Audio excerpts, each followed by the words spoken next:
जय हिंद। कल नोटिफिकेशन आ चुका है, यानी अब आप लेखपाल के लिए अप्लाई कर सकते हैं, यानी 7 जनवरी से। तो उसमें कैसे आपको ऑनलाइन करना है और जो भी कुछ है सारी जानकारी मैं आपको दूंगा वीडियो के अंतर्गत। सबसे पहले आपको मेन वेबसाइट पे जाना है, यानी upssc.gov.in। जब आप उस पर एंटर करेंगे तो उसके बाद कुछ इस तरह ओपन होके आएगा। ठीक है, यहाँ पर सबसे नीचे ये दिया हुआ है। ठीक है, यहाँ पर डेट है 7/1/2022। आपको इस पर क्लिक करना है। इस पर क्लिक करने के बाद कुछ इस तरह आपके सामने आएगा। तो इसमें आप देख सकते हैं 2 इसमें डेट हैं। एक तो है 5/12 ये है ना, तो इसको ना खोल के जो मेन वाली है डेट उस पर ध्यान देना है। यानी जो रजिस्ट्रेशन की स्टार्ट डेट है 7/1 से 28/1/2022 जो है लेखपाल की। यहाँ से आगे अप्लाई, इस पर क्लिक करना है। क्लिक करने के बाद यहाँ पर लिखा हुआ है post vacancy name, examination name कौन सा है, ठीक है, कितनी एज है इसमें 18 से 40 और कितनी वैकेंसी है टोटल, यहाँ आप देखना चाहें तो देख सकते हैं। बाकी क्वालिफिकेशन और इसके बाद कैंडिडेट रजिस्ट्रेशन। जैसे हमने इस पर क्लिक किया तो आप यहाँ पर कुछ जानकारी है, जो निर्देश दिए गए हैं आपको कैसे ऑनलाइन करना है, उसमें क्या क्या चीज़ आपको चाहिए, फ़ोटो, सिग्नेचर, यह सभी प्रकार की जानकारी इसमें दी हुई है। तो यहाँ पर देखिएगा कि आवेदन पत्र भरने के लिए आवेदकों के लिए निर्देश। सबसे पहले मैं आपको बिल्कुल कंप्लीट लास्ट तक बताऊंगा, लेकिन आपको थोड़ी जानकारी भरने से पहले इसकी होनी चाहिए। जैसे केवल वे अभ्यर्थी पैट में, यानी जो पैट का एग्ज़ाम दिए हैं वही इसको भर सकते हैं। ठीक है, सबसे मेन चीज़ तो यही है। जिन्होंने पैट का एग्ज़ाम नहीं दिया वो इसको नहीं भर पाएंगे। बाकी इसमें जो मेन चीज़ है, यानी इसकी जो आवेदन करने की शुल्क है, मतलब करने का शुल्क, परीक्षा शुल्क, वो 25 रुपये है। ठीक है, बाकी इसमें नाम, बाकी डिटेल आप आराम से इसको भर सकते हैं। ठीक है, और इसमें दिया हुआ है कि आवेदन में संशोधन यदि कोई की अनुमति केवल आवेदन सबमिट करने की अंतिम तिथि तक ही दी जाएगी। तो इस चीज़ का भी आपको ध्यान रखना है।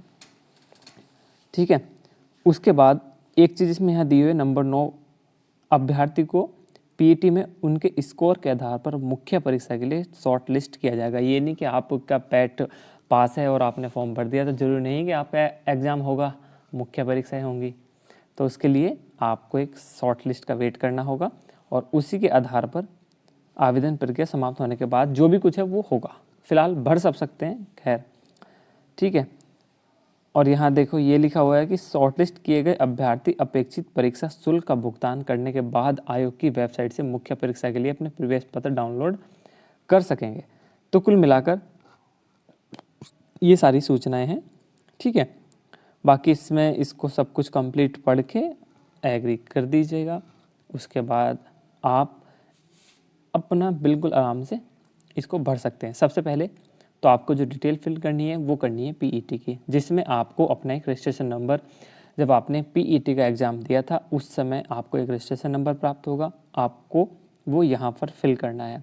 ठीक है, यहाँ पर फिल करने के बाद आपको अपनी डेट ऑफ बर्थ, जेंडर और आपको यहाँ पर यस नो, उसके उपरांत कैटेगरी और यहाँ पर एक वेरिफिकेशन कोड डालकर क्लिक हेयर टू प्रोसीड करना है। ठीक है, मैं इसको कर देता हूँ।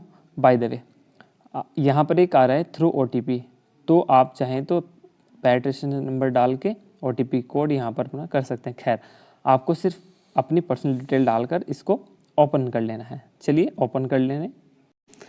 जैसे आप यहाँ तक फिल करेंगे तो ऊपर की डिटेल आपको फिल करने की ज़रूरत नहीं होगी, क्योंकि आपने जब पीईटी का फॉर्म फिल किया था तो उसके अकॉर्डिंग सारी डिटेल फिल हो चुकी है। उसके बाद ये सबसे लास्ट का कॉलम है। ठीक है, इसको भरना है। यहाँ पर आपको यस करना है क्योंकि यहाँ पर 12th की डिटेल है। यस करने के बाद यहाँ पर अपना बोर्ड का नाम डालना है, यूनिवर्सिटी नेम, कौन सा ईयर और नंबर इश्यू डेट, यानी सर्टिफिकेट या रोल नंबर, और यहाँ पर उसकी डेट जो नीचे साइड में पड़ी होती है, इश्यू डेट। और यहाँ पर आपको अपना ग्रेड सिस्टम सेलेक्ट करके और उसके बाद कैप्चा कोड, उसके बाद आपको सबमिट कर देना है। ऊपर की डिटेल बिल्कुल आपको छूने की तक ज़रूरत नहीं है, वो सारी फिल हुई है। आपको सिर्फ यही कॉलम भरना है, यानी आपको अगले पेज, यानी ये सेकंड पेज है, इसको सबमिट करने के बाद पढ़ते हैं अगले पेज की ओर। जैसे ही आप अगले स्टेप की ओर जाएंगे तो आपको कंफर्म करके आगे बढ़ना है और यहाँ पर आ जाएगा click here to proceed for photo and signature. ठीक है, यहाँ पर क्लिक कर लेते हैं इसको। यहाँ पर ध्यान देने योग्य बात यह है कि आपको इसमें बिल्कुल भी मेहनत नहीं करनी पड़ेगी। आपके इसमें सारे डिटेल, फ़ोटो, सिग्नेचर तक ऑलरेडी अपलोड मिलेंगे, क्योंकि आपने जब पीईटी का एग्ज़ाम दिया था तब सारी जानकारी जो फील्ड की थी वही इसमें है। तो आपको फ़ोटो और सिग्नेचर की भी दिक्कत नहीं होगी। उसके बाद आपको नेक्स्ट स्टेप इस पर कंटिन्यू करना है। इसके उपरांत सारी डिटेल फिल होने के बाद जो नेक्स्ट पेज खुलेगा उसमें कुछ और डॉक्यूमेंट्स लाइक एज प्रूफ, ठीक है, रेजिडेंस या कास्ट सर्टिफिकेट, ये ऑप्शनल यानी वैकल्पिक हैं। अगर आप चाहें तो इनको अपलोड कर सकते हैं, नहीं तो कोई दिक्कत नहीं है। ठीक है, वो आपके ऊपर डिपेंड करता है। आप चाहें तो इसमें भर दीजिएगा। यहाँ पर इससे जैसे एज प्रूफ में आप आधार कार्ड डालोगे, Aadhaar card with date of birth, तो इसमें इश्यूइंग अथॉरिटी में आपको डालना है कि आधार कार्ड कौन जारी करता है, फिर इसकी डेट, उसका नंबर सर्टिफिकेट, और फिर उसके बाद इसे अपडेट कर देंगे इसको। ठीक है, मतलब ये कुल मिला के वैकल्पिक है। आप चाहें तो इनको भर सकते हैं, नहीं तो कोई बात नहीं, तीनों के तीनों। उसके बाद एक कॉलम आएगा क्वालिफिकेशन नेम। इसमें यह है कि सर्व इन द कोई भी एक मिनिमम पीरियड ऑफ 2 ईयर्स ऐसा कुछ है तो नो, इसमें नो ऑलरेडी है। अगर आपके पास ये B certificate like national cadet का तो इसमें हो तो यस, नहीं है तो नो। ठीक है, तो इसमें ऑप्शन 2 में अगर किसी के पास एनसीसी का बी सर्टिफिकेट हो तो यस करके बाकी जो डिटेल इसमें फिल करनी होगी, जैसे मान लो इसको मैं यस कर देता हूँ तो यहाँ पर, ठीक है, तो कुल मिला के जिसके पास हो यस, नहीं तो नो। इसके बाद आएगा परमानेंट एड्रेस। मैं इसमें जानकारी इसलिए नहीं दिखा रहा आपको क्योंकि किसी और व्यक्ति का फॉर्म है, तो इसलिए कुछ नहीं, सब कुछ ऑलरेडी भरा हुआ है, आपको कोई भी किसी प्रकार की दिक्कत नहीं होगी। ठीक है, उसके उपरांत यहाँ पर आपको अपना ये कि मैं घोषणा करता हूँ या करती हूँ, इस पर क्लिक करेंगे। मेरी सारी जो जानकारी हैं वो सत्य और पूर्ण और सही हैं, तो यानी इन पे सब पे क्लिक करने के बाद आपको यहाँ पर फिर से वेरिफिकेशन कोड डालने के बाद सेव करना है। ठीक है, ये कैप्चा कोड और उसके बाद सेव पे क्लिक करते हैं। अब यहाँ पर 2 ऑप्शन आपके पास आएंगे। इसमें पहला है do you want to final submit your application form for the set post kindly confirm करने, यानी आपको चेक करना है तो अपना प्रीव्यू या एडिट करके एक बार चेक कर सकते हैं, या आपको एडिट करना है कोई भी जानकारी, आपने इसमें कुछ नहीं भरा, सिर्फ 12th की जानकारी भरी है, तो यानी आपको कुछ नहीं करना। आगे आपको प्रोसीड करके पेमेंट ऑफ फ़ी यानी फाइनल, उसके बाद ये फाइनल हो जाएगा। तो इसमें देखो कि ये जो फ़ी है टोटल है 25 रुपये, यानी आपको पहले 25 रुपये देने पड़ेंगे अपनी क्षमता देखने के लिए कि आपने पैट में कितना संघर्ष किया है कि आप अगले एग्ज़ाम तक जा सकते हैं या नहीं।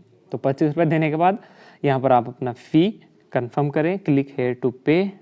ठीक है, पे पे क्लिक कर दीजिएगा। पे क्लिक करने के बाद जैसे ही आप पे पर क्लिक करेंगे तो ये आएगा प्रोसीड फॉर पेमेंट या कैंसिल पेमेंट, तो इसमें आप कुछ नहीं करना, प्रोसीड फॉर पेमेंट।